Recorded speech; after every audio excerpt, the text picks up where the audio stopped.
Jada Curry, how are you? It takes hard work. Like, you're not going to win championships without the hard work. So, I mean, if it took 4 years, it took 4 years, but I'm glad that it ended that way for sure. And when it comes to you, you go, no, I want to be Pac-12 Freshman of the Year. And I was Yeah. like, whoa, okay. Yeah. Writing down 3 goals, 3 things that I wanted to improve in that practice specific. Do you realize that level of greatness that you're at, or not Yeah, really? like I said earlier, I'm definitely my biggest critic. How often are you asked if you're related to Steph Curry? You could see in the video very clearly, like when I saw him walk out, I was like, oh my gosh, like it's Steph. Like it's still that, you still get that fangirl type of attitude when you're around people that you look up to. Biggest fear as a leader? Biggest fear? Oh wow.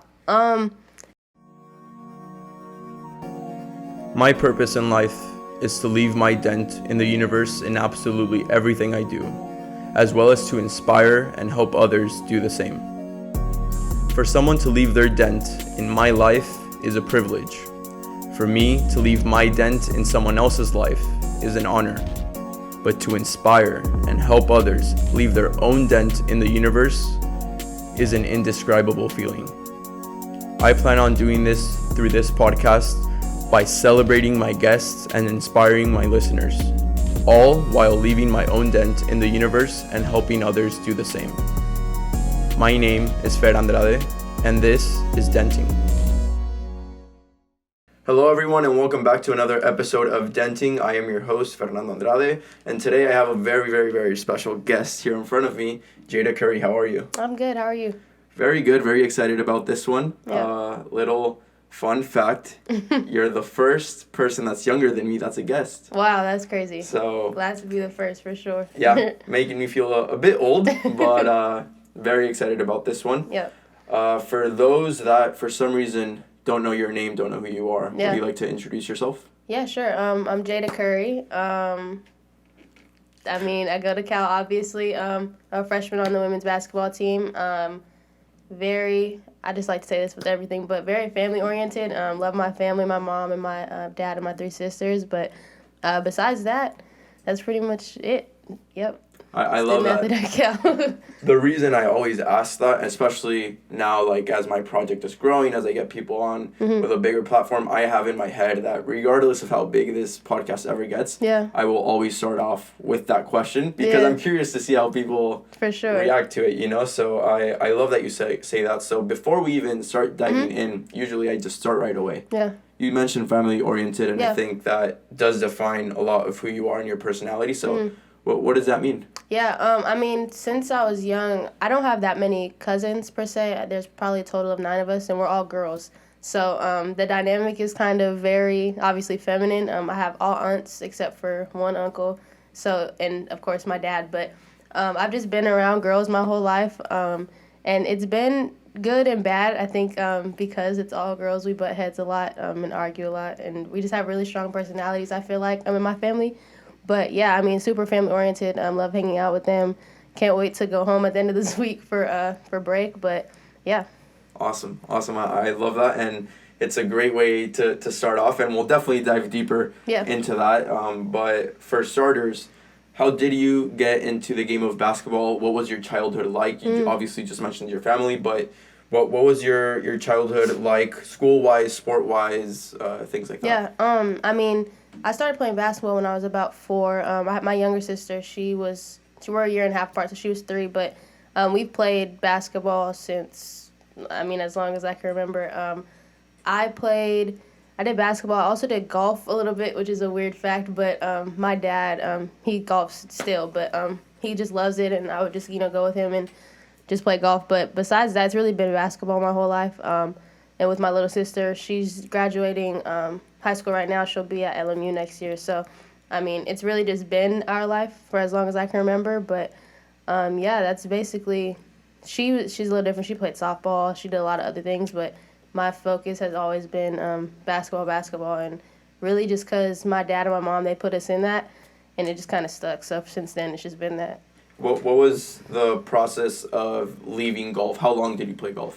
Oh, I think I could definitely, from the get-go, knew that was more of a leisure thing. Like, it was just fun to just go with my dad and go to the range and things like that. But I think I probably stopped. I started probably when I was, like, 6, 7, and stopped maybe around like 8. I don't really know the time, right? But not too long, just something for fun. But it's really been just basketball for real. It's funny because I have a very similar experience. When I got into soccer, I was one of those that, well, my parents put me in all different sports, but as soon as I met soccer, I was talking to my mom the other day, was like 2, 3 years old, immediately stuck to it. Everything else went away. And golf was there for probably like a year as well because of my dad. He was like, you need to learn this. And last week I was down in Scottsdale and I just posted a little video at Top Golf and it was so bad. I was making fun of myself, but my dad's like, you need to work on that swing. Top Golf is not my thing either, but I mean, it's fun. So we just went, we were in at the Pac-12 tournament. So once it was over, we stayed out there for a couple more days and we were at Top Golf having a blast. But yeah, definitely glad I chose basketball and not golf. Because you have family out in Vegas as well, right? Yeah, I do. Okay. Yeah, my cousins and my aunt and I think my grandparents actually recently moved out there. So yeah, a couple people out there. Nice. Do you remember what it was like getting into the game of basketball? For example, like just to elaborate, for me, my mom's side of the family watched it a lot, but I don't see them more than twice a year at that time. Now I see them once a year, once every 2 years sort of thing. But they were very into it. My parents were not. My dad definitely was not into the game of soccer. He got into it because of me. But for me, it was I just showed up and it clicked. For you, did someone inspire you? Did someone get you into it? Or was it just a click when you got in? I think it was just a click, but also I think of how much my dad loves sports in general. He was very, very adamant about, pushing us, always practice, training, all of this, because he wanted us, do what we're doing now, going to college and, playing. But, yeah, I think for me, it just clicked. I don't remember that long ago, like, how it felt, per se, but I think, it's definitely something now that I use as just something to, whether I'm stressed, whether I'm sad, happy, whatever it may be, something that I go to all the time, so. You talked about getting pushed to, like, reach the level that you're at right now and just push yourself. Yeah. What was that like? At what age did that start? I saw your commitment video, and I'm assuming it was your dad, possibly maybe a coach, but it said that by 7 years old you were doing drills that the person speaking couldn't even do, right? So you were putting in extra work at that age, or what was it like? Yeah, and that was my dad. One thing about him, just to put that out there, he is very, very supportive. He's our number one fan. When I say our, I'm talking about me and my little sister, but he's our number one fan. Like, if you see him in person, like, you'll know, oh, that's Jada's dad. Like, you'll know it's my dad. But he was probably, for a small amount of time, like, I worked out with him, I guess, when I was really, really young. But once I started to actually, I guess, evolve or get better, per se. But I think I had a couple of trainers. Coach Joe was a main one that was with me from, like, age 8 to, like, 14-ish, somewhere around there. My high school coach, Coach Woods, and my uncle, Gerald, he's actually overseas playing right now, and we trained with him for the longest. During COVID, we would be in his backyard, like, lifting weights. Like, it was very prison-like, and because everything was closed. But he's probably the main one that I can say really helped me between, like, high school coming to college. At that point in my life, he really influenced me and just helped me, be who I am right now. Awesome. That's awesome. At what age was that jump, right? Because you mentioned, like, with your dad at 7, but was there a specific moment in time when it was like, you know what, I need a trainer that is certified in this, I need to reach a next level? Yeah, I played in this league called NJB when we were really young, when we were about 4 and 3, but so we were assigned a coach, and that was more so just for, like, practice purposes. But my dad, I worked out with Gerald when I was younger a little bit, but more so Coach Joe, and I'm blanking on my other coach's name that really was there when I was really young, but he also helped. So we had trainers at a really young age, because and I can appreciate that, because one thing I like to separate sometimes, like, if my dad were to train me, and a lot of dads train their daughters or sons or whatever, but I like how my dad is my dad, and I have my trainers. So even though he loves it so much, I think our relationship would be a little different if he was my trainer, like, my whole life. So I'm glad he put us with other people, for sure. Yeah, I mean, I can fully relate to that. Both my dad and mom are extremely supportive in everything we do. But they, like I said, they didn't know the game of soccer. Right. They didn't really know how to train, but I remember a specific trip where it was just me and my dad. And my dad looks at me, and we found the commercial, and it was, I don't know if you're familiar with it, but, like, the Insanity, like, DVDs to work out and the Beachbody. So I was 10, and we were on this ski trip in Mammoth, and it was just me and him.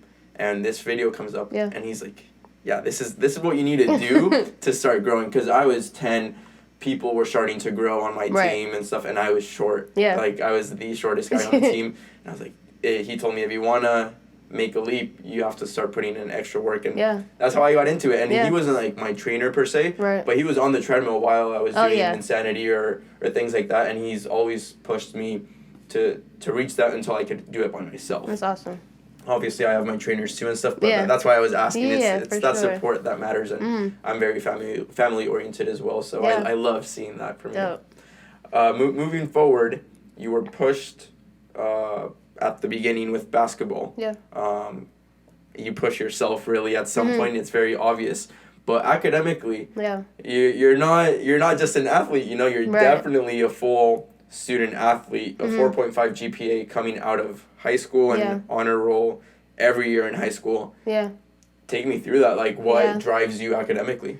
Definitely my mom. So I think there's two people in my life. My dad's the sports guy, and my mom's the academic girl. And, I mean, over time, my mom has actually started to understand basketball more and, like, be able to, you know, do both. But I would definitely mark her as the reason why I was so successful when it comes to academics. I mean, she's very, and it was funny, we just had a Mother's Day video we made, and I was talking about, like, she's going to be that person that pushes you to your limits, but she's going to love you, like, right after. Like, regardless of what you get on the test, she's going to say, if you did your best, it's okay. Like, things like that.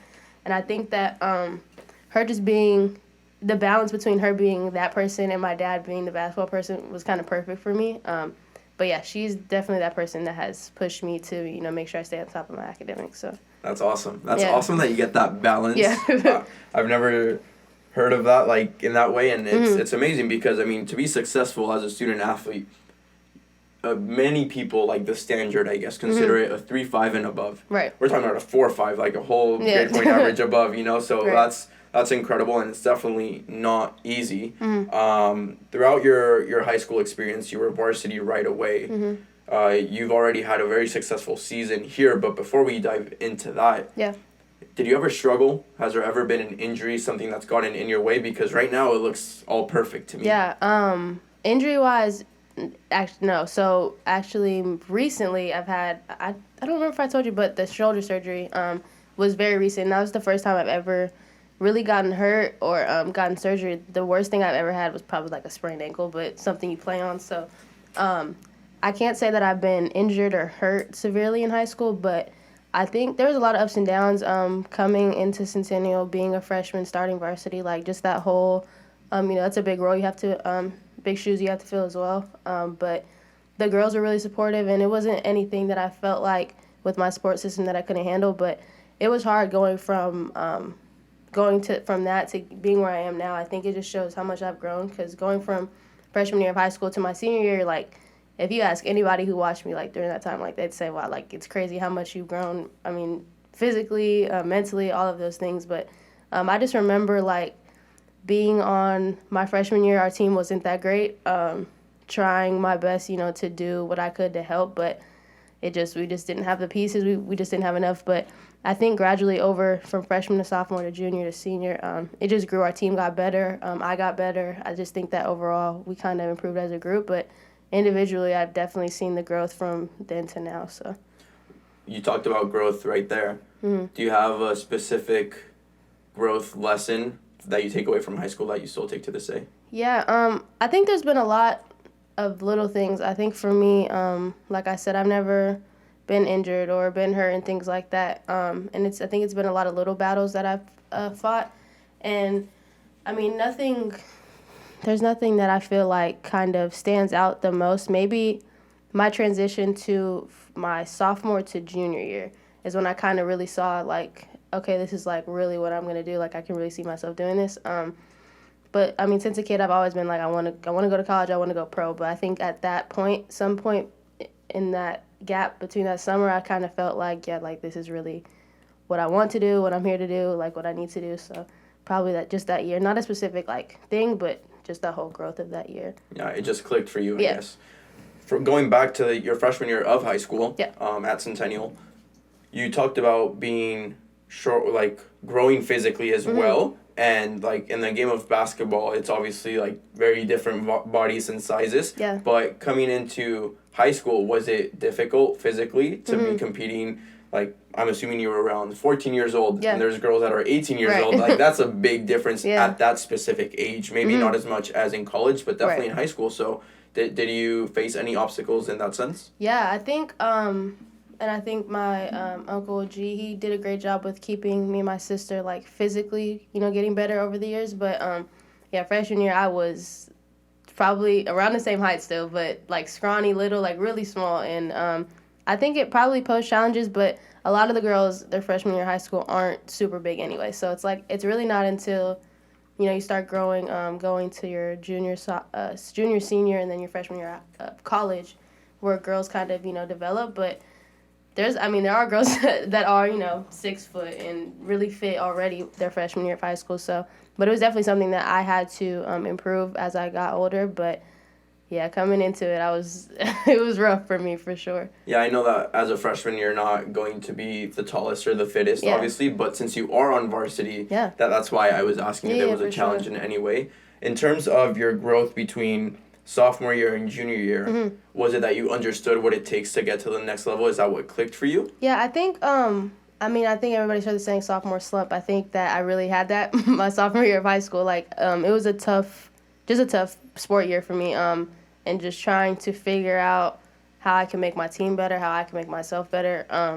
And at some point, I think during that summer, and playing AAU, it kind of clicked, and it was like, this is what the work you need to do, this is how you need to do it, this is when you need to do it. And that my uncle, Gerald, as I mentioned again, he actually has a father, his name is Gerald as well, so we call him Big G and Little G, but both of them were really on me about, like, diet and working out when it comes to, like, weights and cardio and things like that. So I think then with them just on me about it kind of clicked, and I was like, this is really what I need to do if I want to, get to the next level. And in those terms of wanting to get to the next level, what did you change in terms of diet, lifts, cardio, etc.? I'm not gonna lie, the diet thing was the hardest one. I'm a big sweet tooth person, and ice cream is actually, like, my go-to. And I don't think there's anything wrong with having your sweets, but me, I was just, and not to say I was eating a lot, but I was definitely having what I wanted, and that was a big thing. Just cutting back. Drinking more water, just staying hydrated, things of that nature. Not more so taking things away, but just adding things to kind of be more refueled. And I've had a lot of problems with, like, cramping and just things related to hydration, so things like that. But they were on me a lot about it for sure. Yeah, that's definitely important. I didn't learn that. It didn't click for me until my freshman year in college, right? Yeah. So I was doing extra work since I was 10 years old, but I was still eating pretty free, and I was like, oh, like, this is relatively healthy, but I say relatively because it's compared to the person sitting next to you, and I wasn't really next to athletes that were at a specific level, so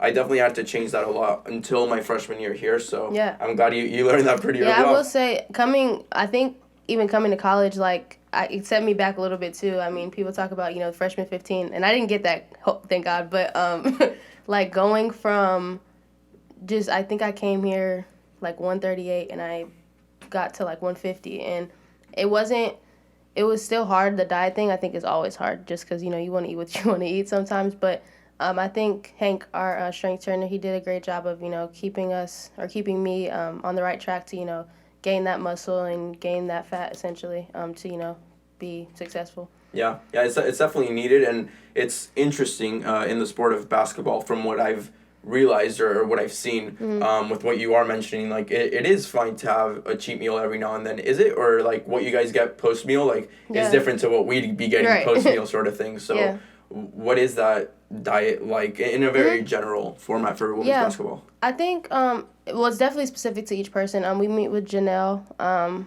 earlier in the year, and they really focus a lot on hydration and vitamin D levels, things of that nature, because we are an indoor sport. So, like, actually, we just got vitamin D testing, like, last week, and everybody's vitamin D is terrible. So, like, we have to, take whatever it is that we need. But the hydration piece, I think, at least for me, has been the biggest thing. Just staying hydrated. And generally, I don't think, in my opinion, I don't think I eat really bad, but that hydration thing has really just been the biggest one for me, for sure. Interesting. And in terms of your growth overall, by the time it ends in high school, you go from what you mentioned being a not so good team to leading Centennial to a state championship. So was it take me through that, like what it meant for you to go from not nothing but definitely not being a champion to becoming that. And I mean, I'm sure you were a leader, you were a top recruit in the nation, so what was that like for you? It was a struggle for sure. Coming in thinking like, oh, you're a freshman starting varsity, like it's good, everything's gonna be good, and it's like, okay, we start losing, and it's just like, it was hard for me to grasp, like, I guess why, or really just like, how do we change it? And I think, like you said, progressively, just over the years, every year it got better, and the harder we worked, the better it got. So I think with things like that, 4 years might be small to some or big to some, but I think seeing it kind of happen and just fall out the way it did was really good for me personally, just seeing that, like, it takes hard work. Like, you're not going to win championships without the hard work. So, if it took 4 years, it took 4 years, but I'm glad that it ended that way for sure. That's awesome. Awesome. And now, at what point did the pandemic hit for you? Was it your junior year of high school? I can't even remember. I think it was, like, the end of my junior year going into my senior year. Or I don't remember. It hit in March. It hit in the spring of 2020. I was a freshman in college. Yeah, and your 2 year. I think it might have been my junior year, the end of my junior year, going into senior. End of junior in terms of season. Yeah, for sure. At what point did you get recruited by Cal? Oh yeah. Okay, yeah. So it was the end. So because my AAU season got canceled because of COVID. The end of my junior year, but I had it's really a blur. It was late though. I didn't get recruited by Cal till like maybe been the end of my junior year, towards the beginning of my senior year, if I remember correctly. But they were one of the last schools, but the first Pac-12. So it was special for me. It was at a time where I was actually feeling like, dang, I don't know what I'm going to do. Like, I know I want to play at a high D1, and I just don't know. With the offers that I already have, I don't think I'm going to be able to do that. But Cal came, and I believe it was ASU, Washington, and Utah, all around the same time. But Cal was the first to reach out. Charmin was, and she called one time, the first time, and we talked, and then literally within like maybe 2-3 days, she called back and offered me right then, and I felt like, and she hadn't seen me play in person like ever, so it's all been filmed. So I just felt like, based off that they were giving me the chance that I needed, or that the chance I felt like I deserved at that point. But yeah, I'm glad that they, gave me that chance and took a chance on me, and it's, worked out pretty well. So yeah, I saw through a Pac-12 interview that Charmin said that you're the first player she's ever recruited that she hasn't watched live in person, which is crazy, obviously due to the pandemic. Right. But you mentioned few offers, especially during that time early in your senior year. When is it that they can start offering you as a women's basketball player? I believe it is they can offer whenever. It's just the terms on how they can communicate with you. So sometimes like there's girls in 8th grade getting offers, but they can't, the coaches can't call them, but they can call the coaches, or like their parents can talk to the coaches. So it's a weird process, but you can essentially get offered whenever, if I'm not mistaken, but because this girl's pretty young getting offered. Well, why do you think it took so long for a player of your caliber to get recruited by top Pac-12 schools? I think that it's different for everybody, and I don't necessarily feel like, or a lot of people will say like I was under-recruited, and I believe that I was. I felt like I could have been recruited by a lot more people, but I think that God puts people in front of you for a reason, and I think that Cal was put in front of me when it was put in front of me for a reason. So I don't really question why or why not. Yeah, and you got that offer. How long did it take for you to say yeah for sure? I think it was about a month or two, maybe 2 months. I was I think I was hesitant about it because it came so fast. I was trying to, make the commitment video and try to do all those things. So, it took me, I think maybe about 2-3 months maybe, but I kind of knew once we had, Charmin talked to me those first 2 times, we had a Zoom with like a lot of the staff, and they had everybody on there. They put the band on there. Like, they just did a whole work like just the whole thing, production that not every school was doing for me. I just felt like they were the most like invested in me, and like I needed them and they needed me, so I felt like it was mutual. That's awesome. That's awesome. I didn't know that they made it like that big of a deal for different sports. Obviously, like not the same deal. Right. College soccer and college basketball is on very different levels, but that's awesome that you got that. As previously mentioned, you had a 4.5 GPA, and not to diss any other Pac-12 schools, they're all great, but Cal is at a different level academically. Oh, yeah. Did that play a role? Yeah, for sure. I think, like I said, my mom was big on that. I think that comparing it to the other schools, basketball-wise, I felt like it was somewhere where I could be, where I could, first I was wanted and where I was needed as well. So I felt like that was a big thing for me when it came to basketball. But academics, so my mom was Team Cal from the get-go. Like, once they reached out, she was like, oh, yeah, that's the one. That's going to be the one for sure. But, I mean, the balance between basketball and academics was, I think, perfect for me. So. And in terms of the commitment video and things like that, obviously, like I said, collegiate basketball is on a different level of the spectrum to the majority of collegiate sports. You make that video, I saw it, lots of likes, lots of views, etc. How big is your platform at that point on social media as a basketball player? Yeah, at the time of my commitment, I don't remember the amount of followers. I went to, prior to committing, if I'm remembering this timeline right, I went to Missouri to work out. Some people probably know her name's Jada Williams, and she's kind of like a basketball prodigy. And she's only, I think she's 17 right now, and she's going to UCLA. But I worked out with her and her trainer, and he posted a video, and it kind of just blew up. And since then, that's kind of where I got a lot of my following from. But after that commitment video, it kind of was... There was a lot of noise about it. I feel like there was positive things and negative things. Like, people were like, oh, like, you're better than Cal, and other people were like, oh, congrats. So, like, it was just a different vibe from everybody. But like I said, I felt like I'm at where I'm supposed to be, so... Yeah, I think that within Cal Athletics, we all know how big of a team culture the women's basketball team has, how special it is, how great of a coach Charmin is. I have a lot of respect for her, and I've only talked to her a few times, but all the respect, she has all my respect.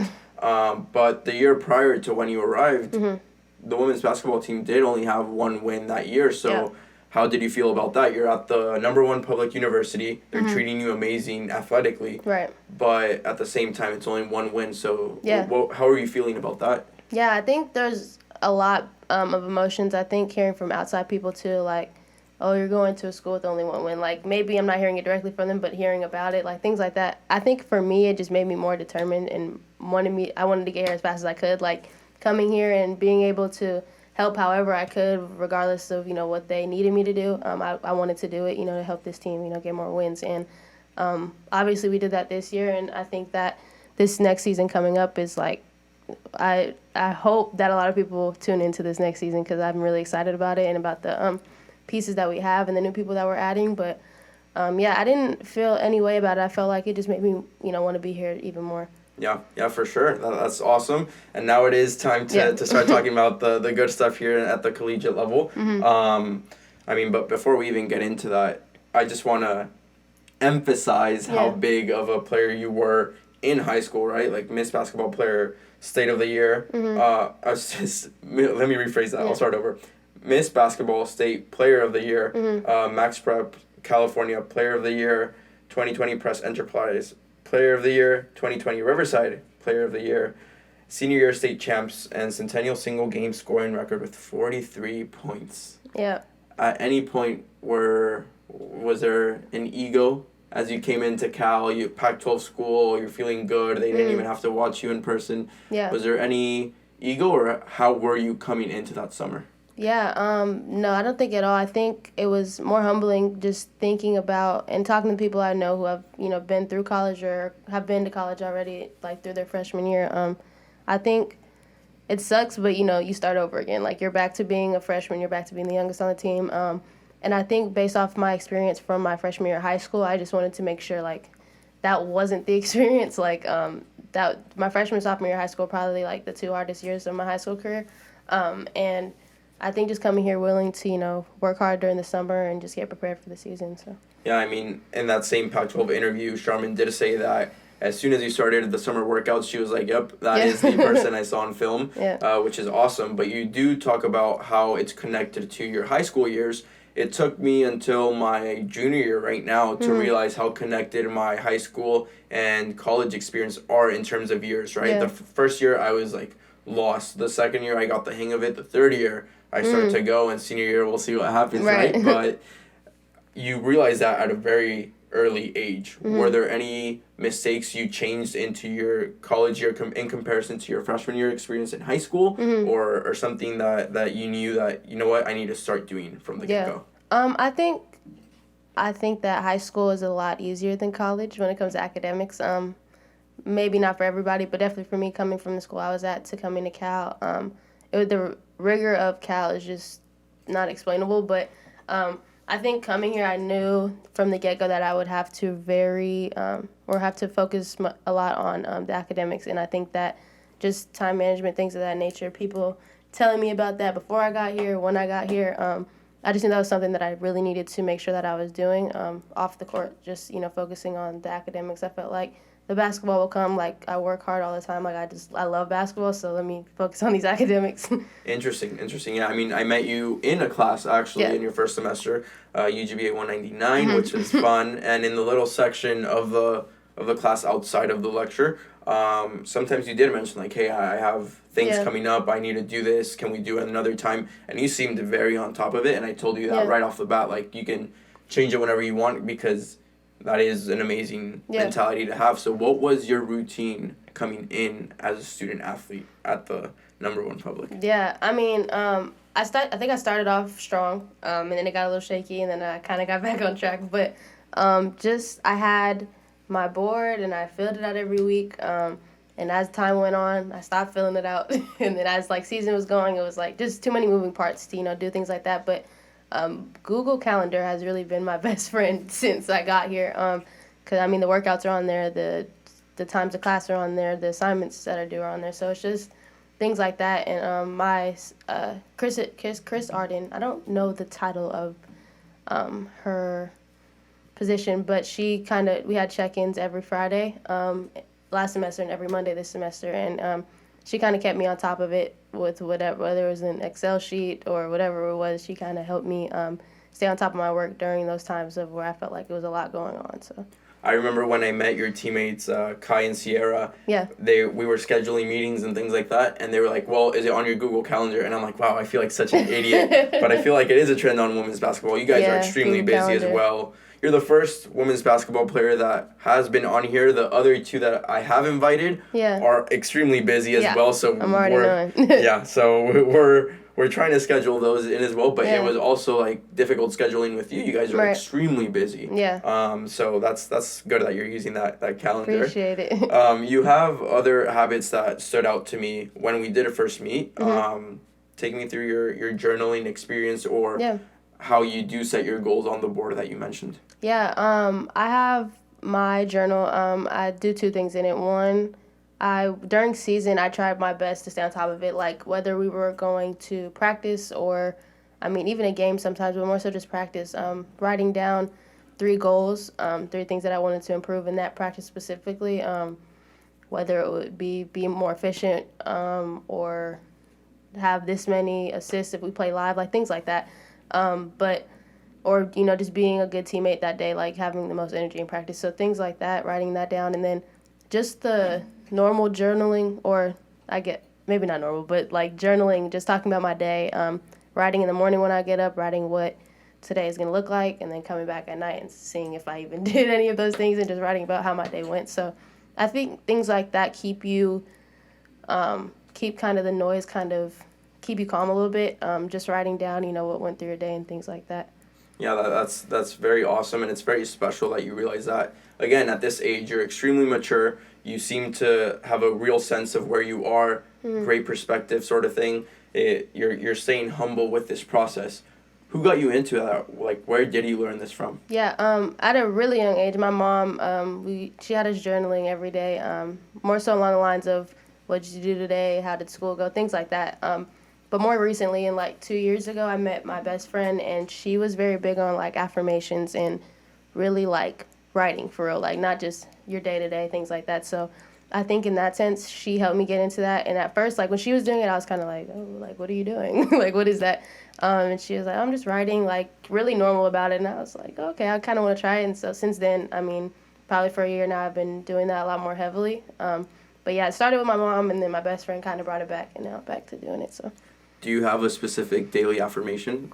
No, so they change all the time. I try to keep them short because, one, of time, and two, things like you can remember, like, I mean, even as simple as, like, I am beautiful, like, things like that. Just writing that down maybe 3 times. You write it down 3 times in the morning, 6 times during the day, and then 9 times at night. Or, I mean, you flip it around however you want, but, or 3, 3, 3, but just short things like that, short little phrases that I can remember, even if, you know, situations happen where I'm feeling the opposite of it, you know, you just remind yourself of it, so. That's awesome. That's awesome. And for someone that would like to get into journaling or affirmations, do you have any piece of advice?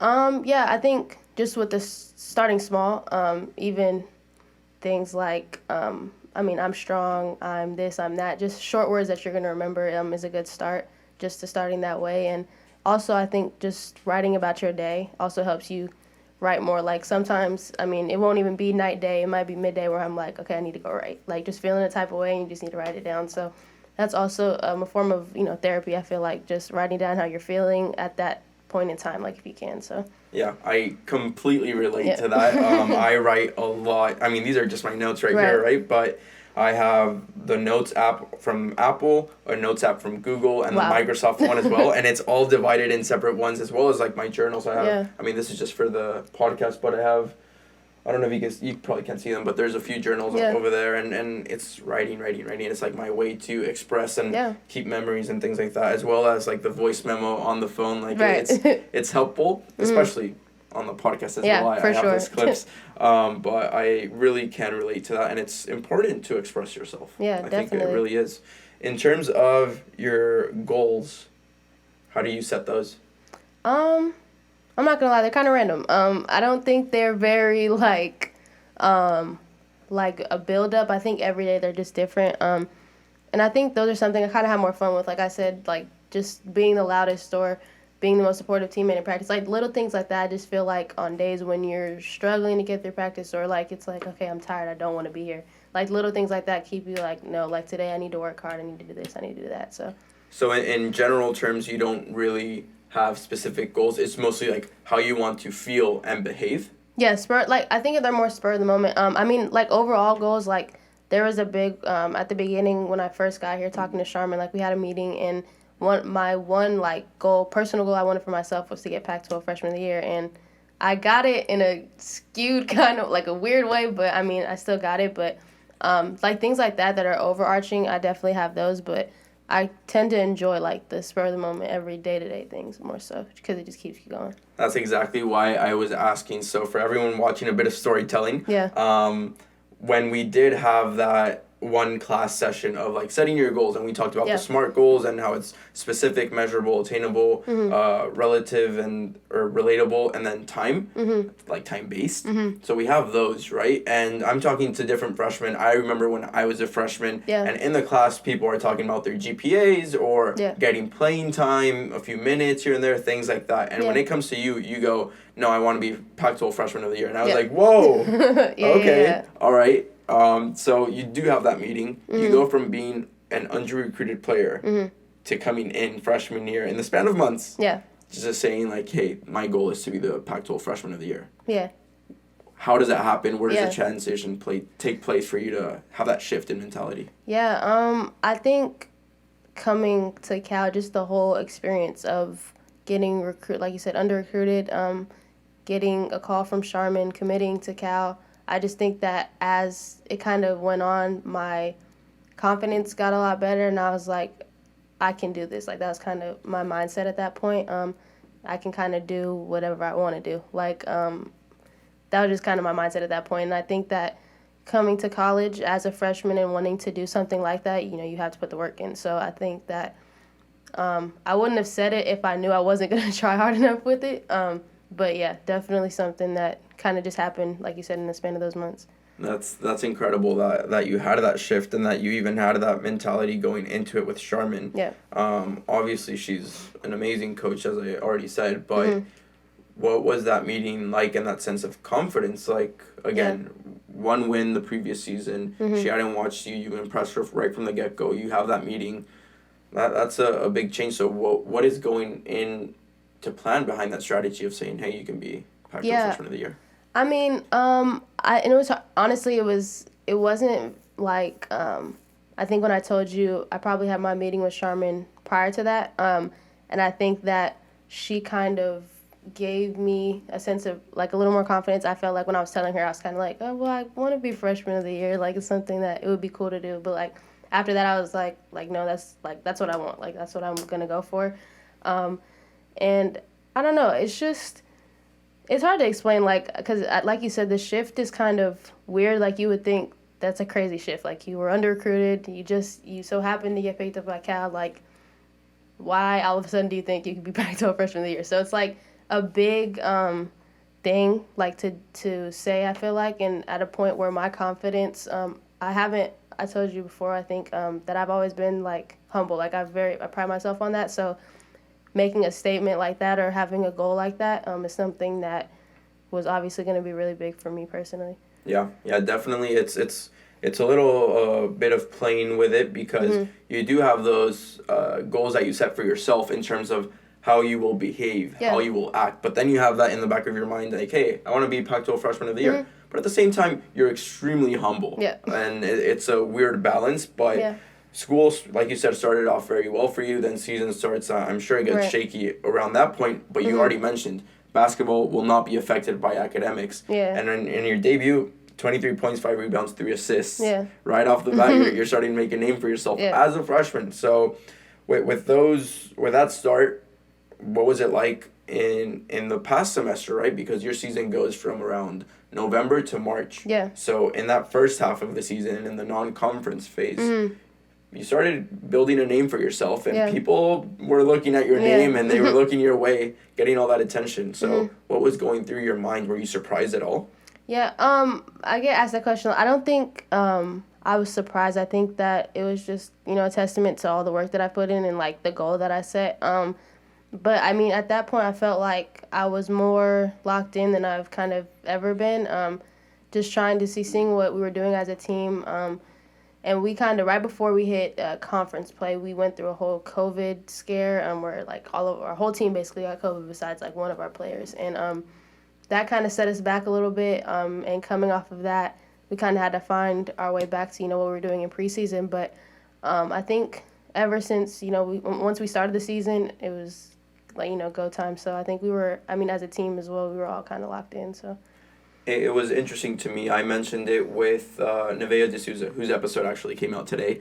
And I mentioned that the two teams that caught my eye in terms of struggling with COVID was your team and the women's gym team. Yeah. And it was crazy because it was at a point where a lot of people figured, you know what, COVID's gone. It's the end of this. And you guys were still dealing with it. So how was dealing with that as an obstacle? And it wasn't only one time that you guys faced it, was it? No, and it was because it was different. There was like 3 of us had it, then another 3 of us got it. So it was like people were getting taken out 3 by 3 kind of. And actually, I missed the first conference game. We went to Washington State, and I missed that game. Who else missed it? Jaden Bush missed it, and I don't remember if Delia missed it as well. But there was at least 2 of us who weren't. Well, no, Jaden was there. I don't remember, but I know I wasn't there because I was watching it on the laptop, and all I could think about was like, this is crazy. Like, I'm missing my first conference game. I can't help my team. Like, I'm sitting here watching them. It just sucked to be in that hotel room and watching them play, and not being there to be able to help them. So, it sucked. Definitely that little COVID problem we had during midseason, but I think that it made us stronger. We had to bounce back from it, and I think, like I said earlier, this year is going to be something special. So yeah, that's going to be awesome, and hopefully COVID will be way gone by the time next season. Right. So it'll be great for you guys. But in terms of that good start that you did have, did you see it be affected at all by the COVID spell that you had?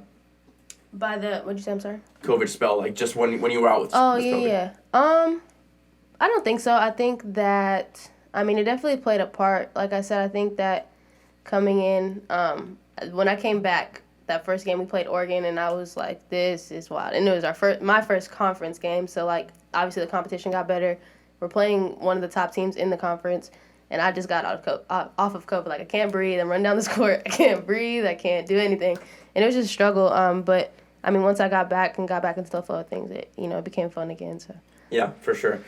What's the biggest difference you'd say in the leap to collegiate basketball? Yeah. Because, like you mentioned, it's one thing to play non-conference and then in the Pac-12, but at the same time, there is a jump between high school and college. But you were dropping some great numbers off the get-go.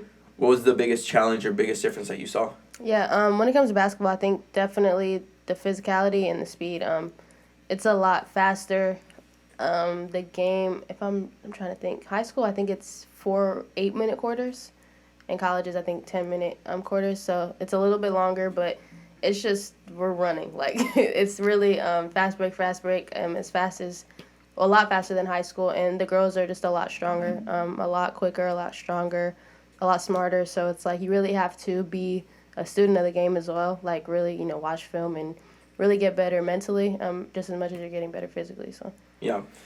You are coming in freshman year, again, Pac-12, lots of competition, top level, but you're starting, so it's like you're being relied upon your team at a very, very early age.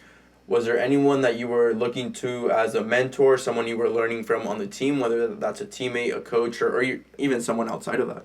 Yeah, I mean, I think the coaches and all the girls did a great job of, helping me, whether it be little things like remembering the plays or bigger things like just, keeping me, like, calm in times where I'm kind of antsy and, like, nervous or whatever it may be. But unfortunately, one of my teammates, Charisma Ortiz, she got injured early in our season, so she didn't play any games with us.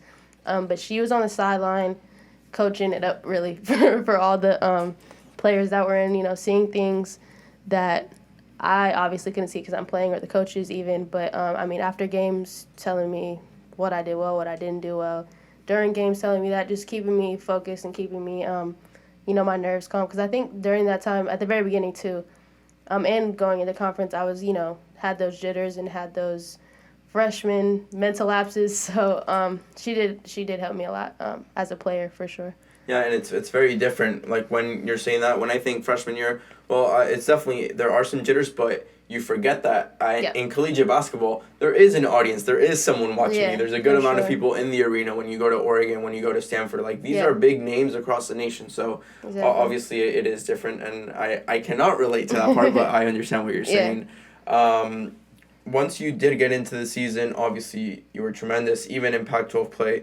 I believe your highest points so far were against Stanford, at Stanford, right? Yeah, you dropped 30 on them, and it was a very, very, very close game, especially in that rivalry, but we're talking about the number 2 team in the nation. Right. So what was it like as a freshman to be able to make that impact right away? Yeah, I mean, it was super cool. I think, since I was younger, going to college, and once I realized, like, I think I want to, play in the Pac-12, and seeing Stanford win the Natty last year. So it's like, just seeing that and then actually playing against them is just super surreal. Like, wow, I'm actually, like, here playing against Stanford. I was just watching them on TV, like, months ago. So it was super cool experience, and just really fun. I mean, like you said, we were competing with them as much as we could, and then being the number 2, I think they were number 2 at that point, in the country.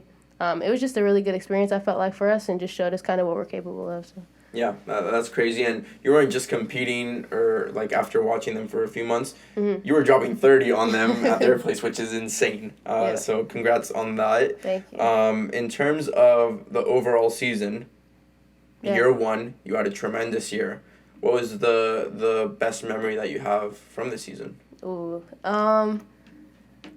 there's so many. I mean, I think a lot of them come from, I think you get close to your teammates. I've gotten close with pretty much every last one of them. There's obviously people, you hang out with more, but I think as a team, we grew together, and I think I did a speech at this scholarship luncheon the other week, and my whole thing was kind of about growth. Like, my freshman year was all about growth, and I think that they helped me a lot with that, but the biggest memory, just hanging out with them. I mean, playing with them, off the court with them, just being around them was kind of probably my best memory, because they kind of helped me get acclimated to, college life, so. What about your one biggest takeaway? Biggest takeaway, wow. Dang, there's so many. I mean, like I said, the growth thing is, like, it's real. Freshmen talk about it all the time, but, going through it, like, actually seeing myself be this, sophomore in 4 days, like, it's been, like, a really up and down, crazy type of ride. But I think the biggest takeaway is just the same mentality of working hard and staying humble. As long as you do that, you're going to be successful, regardless of what anybody has to say or what anybody, does. I think if you put in the work and you, have those goals, set those goals, you can achieve them. That's awesome. And you mentioned being a sophomore within 4 days, right? Yeah. And that is very legit because you guys stay here and work out all summer, right? Yeah. So being a sophomore, it is actually coming up. Mm-hmm. Were you a leader as a freshman? What do you say on the team? Obviously, you were leading by example, right? Yeah. The ball was in your hands, but were you leading as, like, in what ways were you leading? Right. I think the main one, like you said, was leading by example. I think as a freshman, I was really big on coming in here and being talking less and listening more. There's a lot of girls on our team that are vets and are just naturally, obviously, older than me. The sophomores are older than me, so I feel like they've experienced things that I haven't. So they are going to have more knowledge on what we're doing. And I think just being able to soak in, being a sponge and soaking in all that information, whether it be from one of the older girls on the team or from one of the coaches, like, I think that was the most important thing for me coming in. And I think that I've grown enough to be, this upcoming season, be more of a vocal leader, and just continuing to learn and understand the game so I can be, another vocal leader that we have.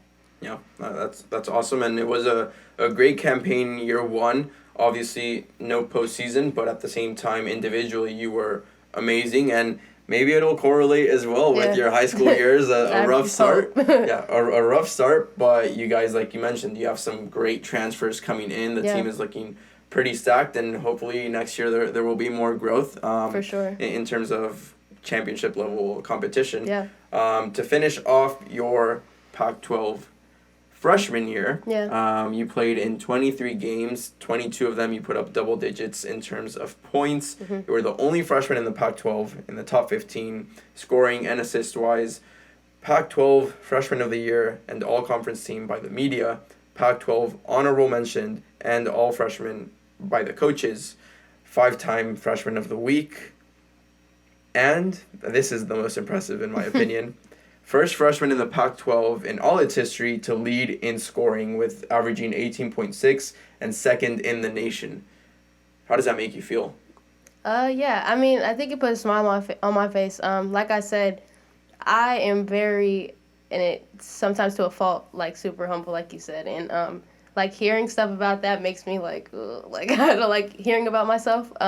But I think little things like that help me realize, like, sometimes when you're feeling like, I don't know if this is what I'm supposed to be doing or if this is what I'm supposed to be doing, things like that kind of help you come back to reality and give you a self-check and be like, this is why I'm here, this is what I'm supposed to do. Yeah, for sure. And to continue on this high, my favorite basketball player in the Pac-12, again, I don't really watch basketball too much, but in recent years, Sabrina Ionescu was just amazing. Yeah. Do you have someone you admire or a hero that played in the Pac-12?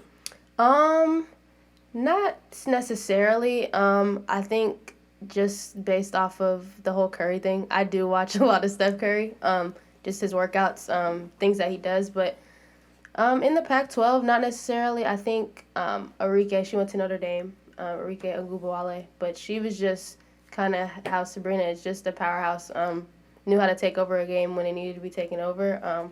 And I kind of watched her when I was back home before I came to college and was like, I want to be that, have that type of mindset, have that type of killer mentality. So to continue on this question, because there's a specific thing I want to say, and I'll see if I can work this puzzle. What do you say Sabrina is the best Pac-12 player there's ever been?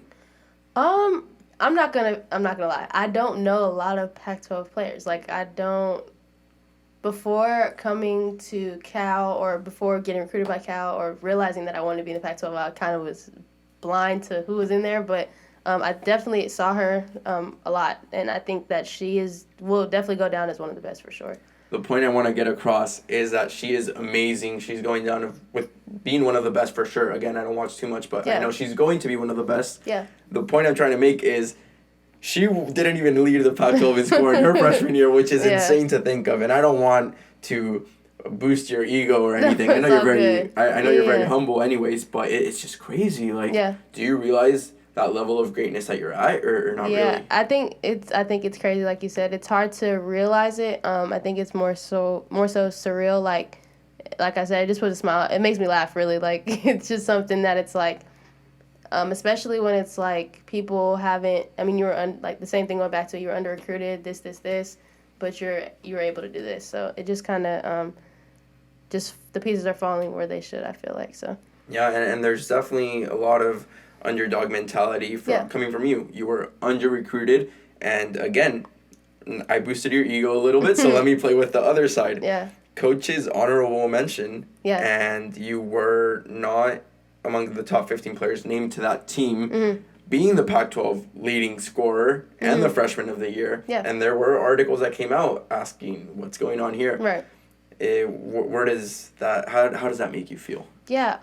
I think initially I was not hurt, but I felt like it's just it's high school all over again. Like starting, like you do all this work and you don't get the recognition you deserve, but then.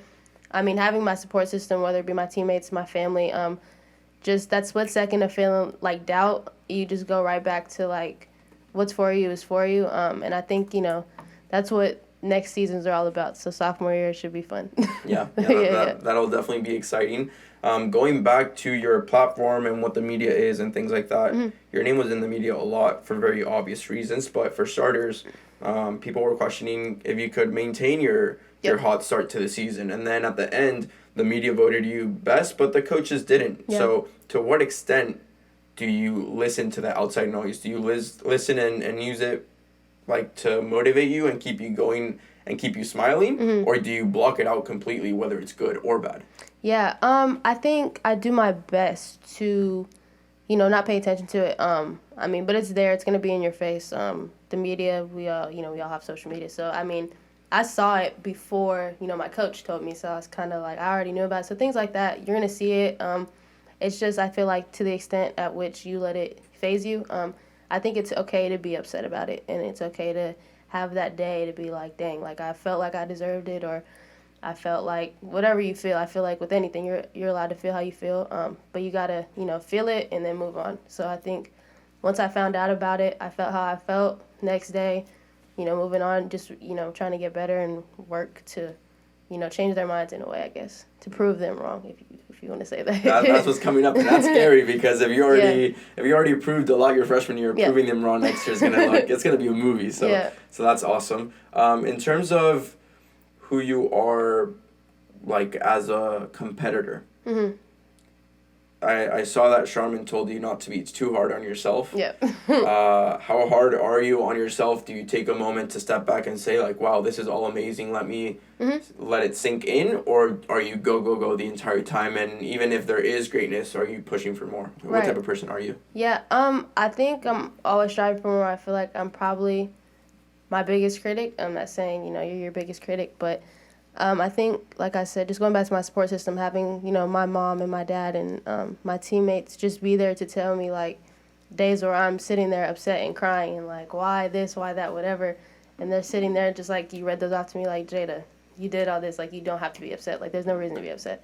So I think that I'm that type of person that's, like, go all the time.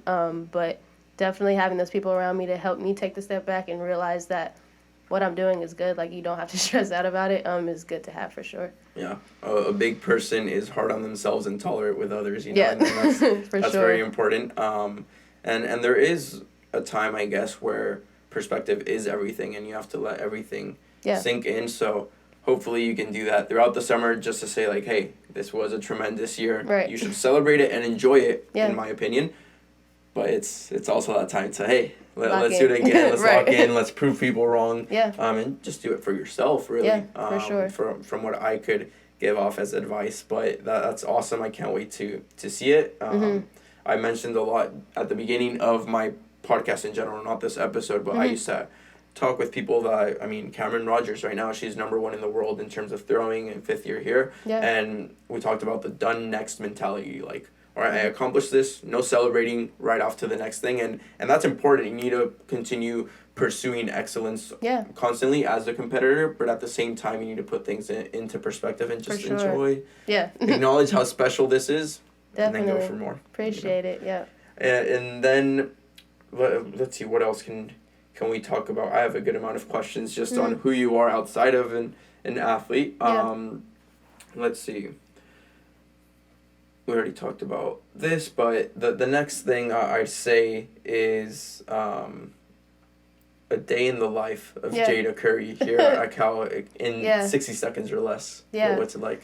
I mean, with classes when they were in person, probably wake up, have 8 a.m., go to the 8 a.m., get some breakfast after, go straight to the gym and, start with the basketball stuff, whether it be lift, rehab, recovery, lift, on the court, whatever it is, get that out the way, go back to the apartment, do some homework, try to get in bed early, and go from there. Somewhere, get some food in somewhere during there. But another thing I didn't mention, but like music, I'm a big, you can ask anybody on my team, if they were to say one thing about me is I'm always going to have my headphones in.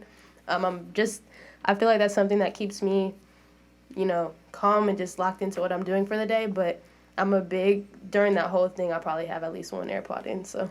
you came in here and you already had your AirPods in. Yep. Always. Yeah. In terms of basketball, this is a big thing, at least on the men's side, but one and done is always there when people are that good at the sport. I'm not sure if that's a thing on women's basketball, but what do you ever even think about that? Yeah, it's not. So we have to do at least, I believe it's, you have to be 21 in order to go to the WNBA, but I don't know if I would. I mean, I don't know. I don't have the chance to do it. So I feel like maybe if I had the one and done, maybe. But I think my goal right now is to be 3 and done though. So in my junior year when I do turn 21, possibly declaring for the draft. But yeah, that's the goal right now. So. How important is it for you to graduate from Cal? Very important. I think that I'd have to graduate from here. Especially if not for me. But for my mom, she's like, when I say she was very much pro-Cal, like as soon as they called, I think that would just be something that would make her proud and me proud as well. But if not for me, definitely for her. Yeah, that is something that I had in mind. Like, your mom is that driven, so definitely. In terms of on a more personal note, what motivates you? What keeps you going? You've mentioned God a few times right now. Yeah. How's your faith like take me through that side of your competitiveness or just your human being self? Yeah, it's funny, I have a shirt that we're going to come out with soon. It says God, family, hoop on it. That's literally my 3 things, and I think family and then parentheses friends as well, because you can't exclude them. But yeah, I think just having that type of living by that, God first, family, friends next, and then hoop third. Things just, they work out. I've done it that way for as long as I can remember, and it's worked out pretty well for me. So, it's just something that's really important to me. I've been going to church since I was really little. And it's hard to do it out here when, you have workouts on Sundays and things like that. But when we find the time, I've been to church like some of my teammates, so things like that, or even just watching it online. But yeah, definitely important to me. Yeah, and you've talked about how humble you truly are, and your bio right away on Instagram is God opposes the proud, but he shows favor to the humble. Yeah. So what is your relationship with your faith? I know it's very specific to everyone, but you show it off right from the bat. Like if people go and search you up, that's the first thing they're gonna see about you, and you have it very proud, and it's something that you clearly identify with. But is it a relationship of something that motivates you, something that keeps you going, something that makes you believe in yourself? Like, how is it for you?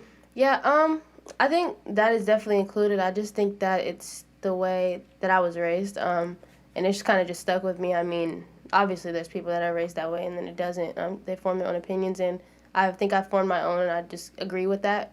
That really, everything's better when you have, God in your life, and I just think that my mom and my dad for putting me in church that young and keeping me, doing devotion every morning together, like things like that, have made me who I am today, and why I have that in my bio, why I stand so tall behind that. That's awesome. That's awesome that you take so much pride into that, and like I said, very specific to everyone. But I love hearing that from you. So thanks for sharing.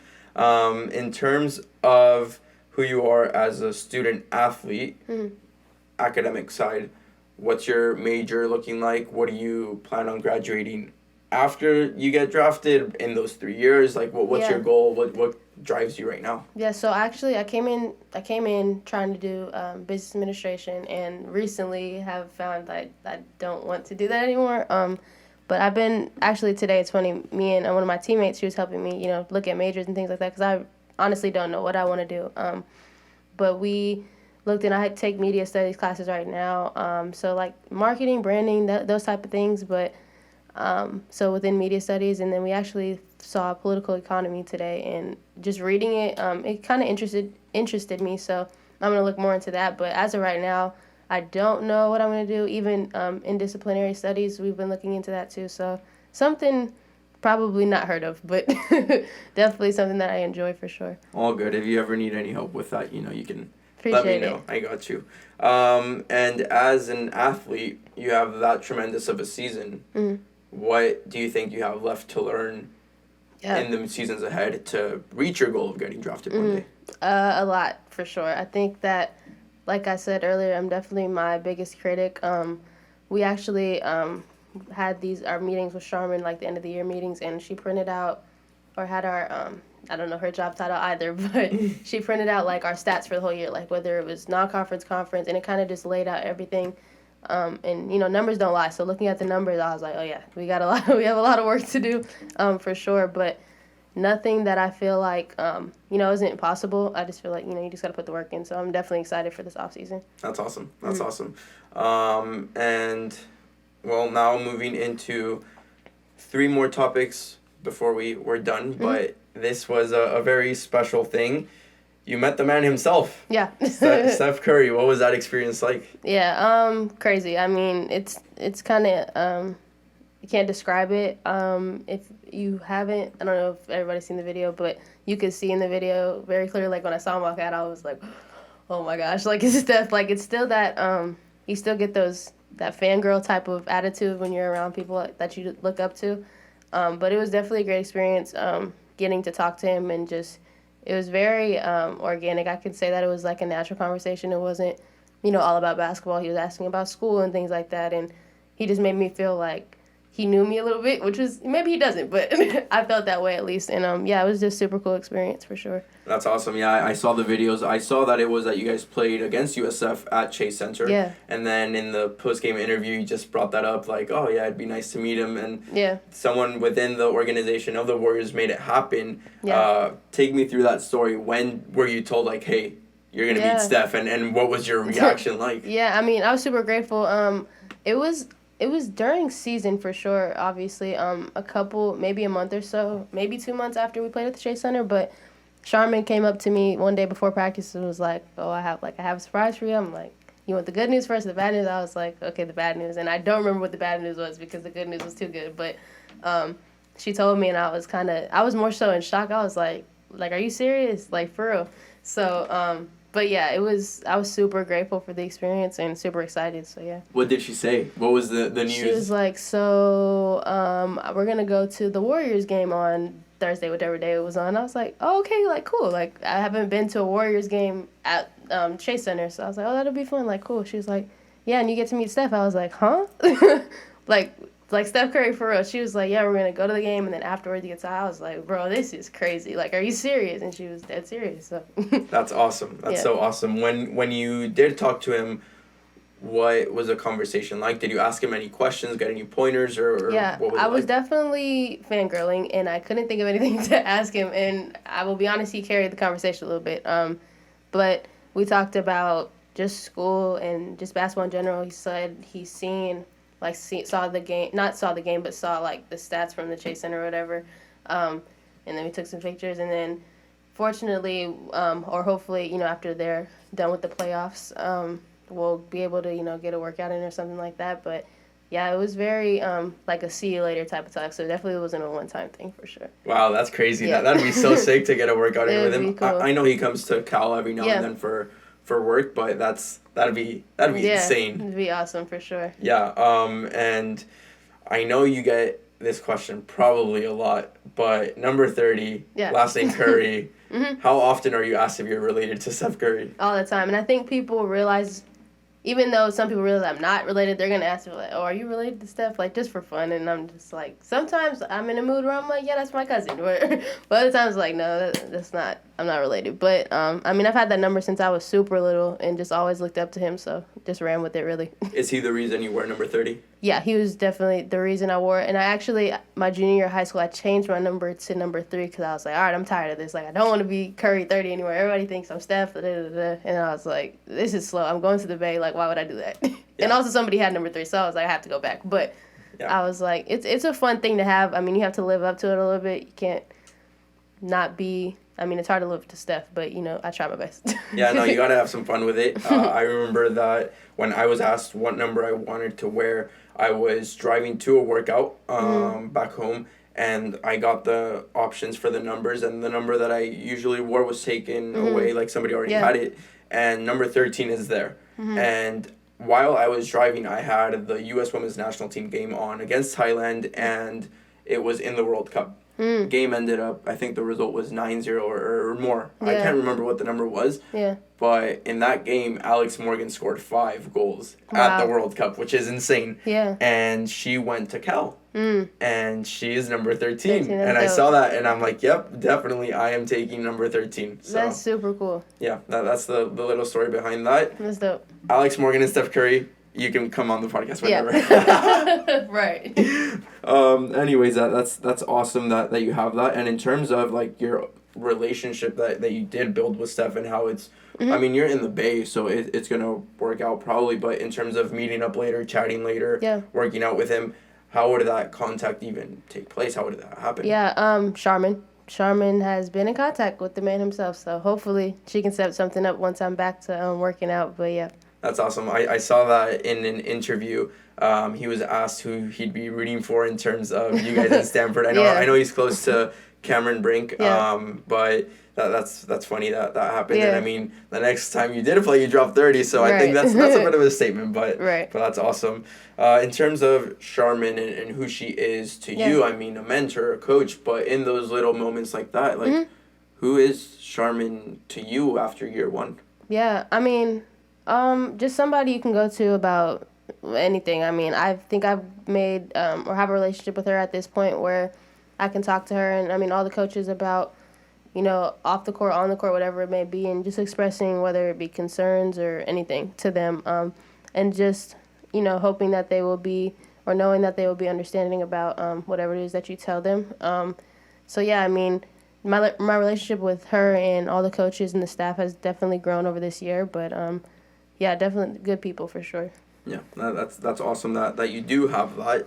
And last few things just to start closing off again.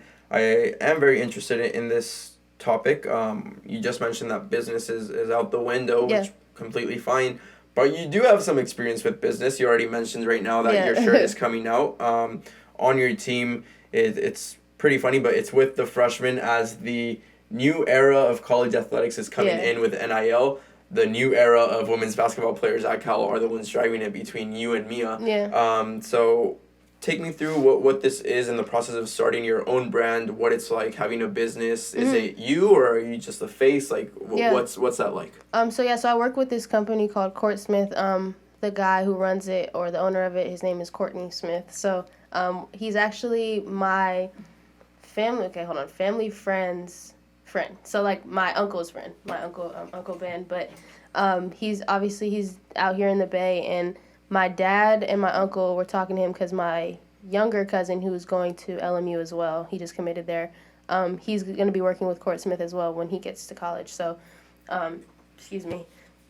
He was basically like, we need to get Jada on this. So I had no clue this was going on. It was kind of behind the scenes, and then my dad, he brought him to a game, and they just kind of started talking, and then from there it was kind of like, oh yeah, sure, let's go for it type of thing.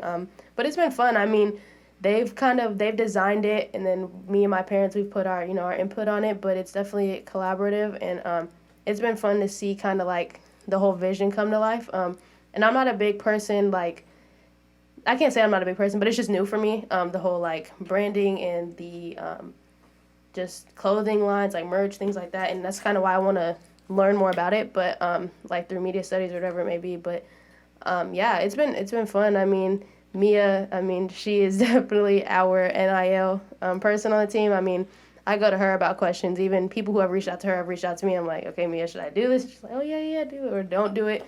But yeah, so I mean, I go to her with any questions that I have, and she can usually answer them. So. Yeah, I mean, I don't think Mia is the NIL person on your team. She's a NIL person at Cal. Oh, yeah. Yeah, I mean, For sure. For sure. She's the boss in that term, and I'd love to talk about that with her someday. So yeah. She's one of the players I mentioned that busy schedule. Yeah. She's traveling, doing this and that, so right. Hopefully we can get her on someday. Mm-hmm. But in those terms of the NIL deals, I mean, you had, I think it was you that you had Quizlet? Did you have Quizlet on? Mia had Quizlet. I had this other one. It's called Wise Prep. It's like a study app as well. And then the Wingstop thing. So, yeah. What is that experience like? How does that work for you in terms of promoting it, doing mm-hmm. those little ads and stuff, and then obviously getting the benefits of it as well? So, I mean, it was pay to post, basically. We only had to do 2. It was like a group of us. So, it was 2 posts. One was a video, one was a picture.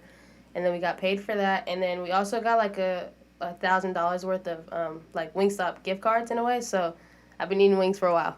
Let's just say I've been having Wingstop for dinner a couple of times. That's awesome. That's awesome. Yeah.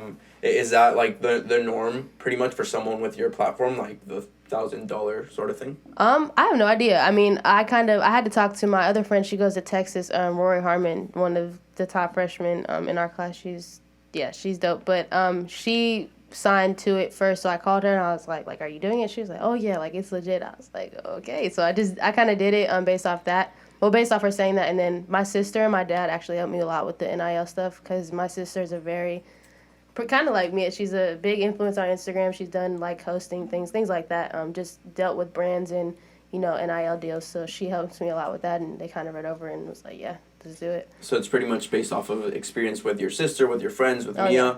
or is there I'm just wondering, mm-hmm. someone comes at you with an offer, you get excited, it's your first offer, blah, blah, blah. Yeah. But at the same time, is there someone telling you, hey, your platform's bigger than this, you should demand more in terms of price and things like that? Yeah, my sister, for sure. I've gotten a couple where they were, offering a certain amount of money, and she was like, yeah, that's not enough. Ask them for this, and if they can't, then you don't need to do that. So she's definitely that person that's your platform's bigger than what they're trying to offer you. But yeah, she's the one. That's awesome. Have you considered doing anything to grow your platform? Obviously, you mentioned your sister, she's doing the hosting and things mm-hmm. like that. With Mia, it's the TikTok, it's the Reels, this mm-hmm. and that. Have you considered doing anything in terms of content for your platform to grow even more? I think most recently with this Court Smith deal and this merch and all of that, kind of just trying to make that as fun as possible. I mean, including family, friends, however. But I'll TikTok with Mia, for 2, whoever it is. I'll TikTok a lot. I like to dance, things like that. But I'm not a very, I'll post them, but not with the, intent of being, I need to post today. So I feel like for me, social media has always been, something where I just have fun. But recently with this NIL, you have to kind of set out days to post, things like that. So, I have the Google Calendar, post today. So, just things lined up. It ends up happening when you have this NIL stuff, but I try my best to keep it me and keep it fun, so. Yeah, and in terms of those numbers that you do get, are you ever looking at the insights or analytics or ever scrolling to see how many likes you get and all this attention. Do you ever fall into that trap or no? No, I think more so in the sense, like you said, insights. Like the brands, they're gonna ask for your insights. So I think in the sense, click insights, screenshot it, send it to them. I'm not if I were to get 2 likes on a TikTok, like I'm gonna post it regardless. But just for fun, I'm not too big on the insights. I think when it comes to NIL recently, I've been more so like, okay, y'all need to pay attention to this so I can get paid type of thing. But besides that, when it comes to like personal stuff, family stuff, friend stuff, I'm just there for vibes, really. Yeah, and what is your relationship with social media? Obviously, there is an NIL side, but everything outside of that, do you plan to use your platform for a specific thing? Is it just showing your life and having fun and family, or what is your relationship with that? Yeah, I think recently with the NIL stuff for sure, like you said in my bio, gotta post the proper shit, just showing, my religion, my family, my friends, just my life, I feel like. To a certain extent, I don't think that everything needs to be shared on social media, but just being as organic and being as me as possible. I think things like that, too, will bring more NIL deals, will bring more, following and things of that nature because, you're just being yourself, so. Yeah, that's awesome. That's awesome that you have that relationship. It's the first time I've actually asked that question. But, yeah, I have similar things like in terms of relationships. Like everybody has their own thing. I was talking about it with a friend, but before this, like I personally just don't like sharing personal things on social media. I used to, not anymore. Right now, if you look at my Instagram, it's clips from this podcast, and that's pretty much it. I rarely post, or I never post anything personal. It's just my personal is my teammates, things like that.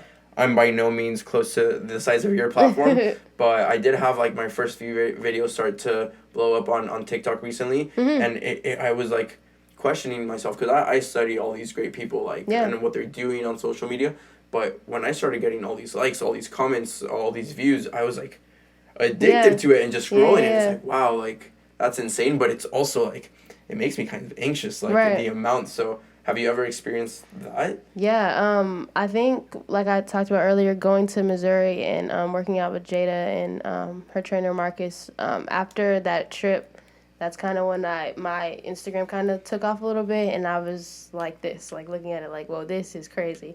And I had to definitely, my mom's not a big social media person. Like, she'll put restrictions on her phone. Like, she wants you to stay locked in. So, like, putting...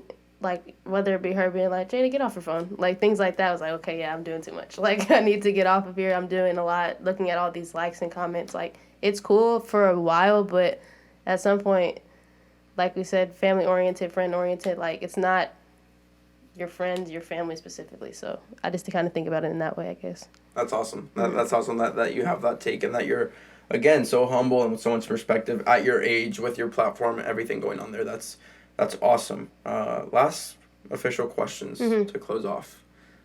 Biggest fear as a leader? Biggest fear? Oh, wow. I think one thing as a leader that you have to learn how to do is talking to people, like specific to the person. So I feel like you can't, when it comes to just say teammates, like I can't talk to one teammate. I can talk to this way. Like maybe I can really like get on her and yell at her, but I have to talk a different way to her. So I feel like maybe my biggest fear is saying something like wrong, like yelling at the person I can't yell at, like, and just ruining, maybe not ruining, but putting a hinder on that relationship, when you're just trying to help. So I think being mindful of how you're talking or what you're saying too is really important, and just, locking in on that before you say anything to anybody. Yeah, for sure. That's awesome. What's your take on failure?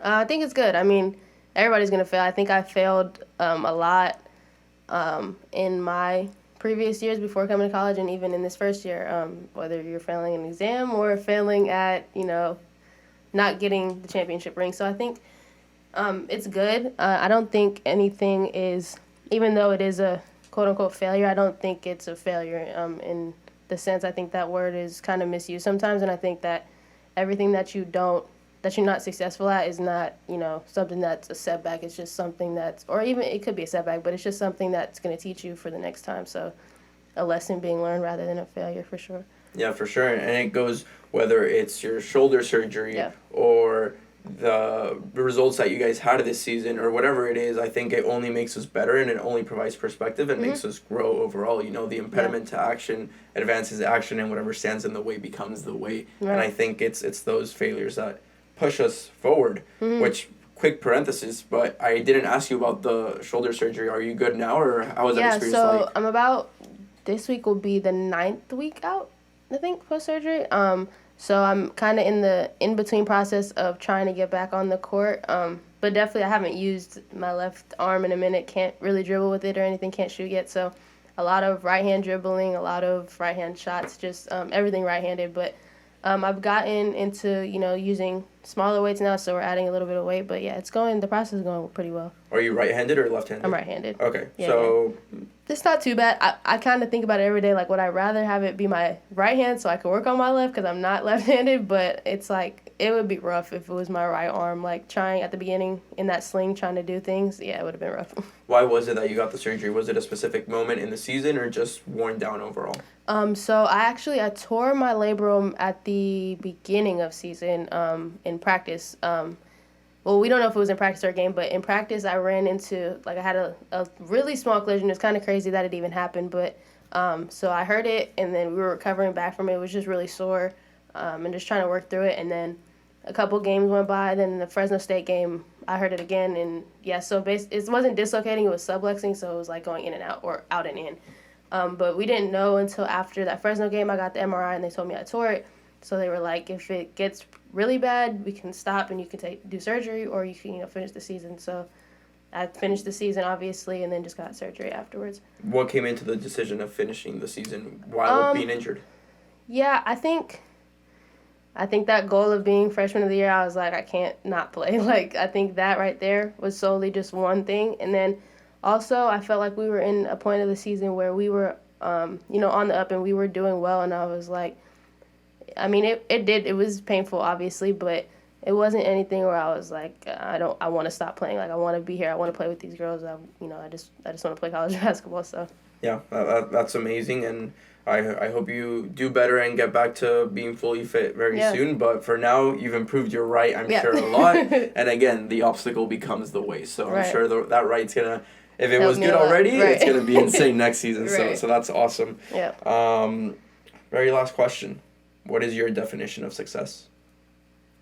That's a good one. I think everybody's success is different. I mean, for some people, making a lot of money is success. I think if I had to say, off the top of my head right now, being, making not only myself but my family proud, I think that's success in itself. I was actually talking to my teammate about this the other day, that happiness, I don't remember how she phrased it, but happiness is a temporary feeling, but joy is an emotion that you're gonna feel forever or whatever. So I think being joyful is success. I think that making money is success too, but at the end of the day, if you're not happy or you're not joyful with whatever that you're doing, nothing's gonna be successful because you're gonna be dreading every day. So yeah. That's awesome. Jada Curry, it's been a pleasure. Is there anything I missed? No, I think that's it. Perfect. Well, it's been a pleasure. Like I mentioned at the beginning, you are the first person younger than me that I've had. I've had sophomores on, but they're actually older than me. Yeah. Just normal human-wise. But Right. You are younger than me academically and normal human-wise as well in terms of years. But it doesn't disappoint. I think there's many great freshmen on campus every single year. Mm-hmm. But I think it's hard to talk about so many things because usually I talk about growing up and then how you got into Cal and recruited and what your first impression was, COVID, and then how you got out of that. But for you, it's you have so much to talk about just in 1 year, which is amazing. I am rooting for you. I am in your corner. I hope like I mentioned, obviously with that peer advising there whenever you need it. But I really look forward to watching you over the next 2 or 3 seasons and years. Yeah.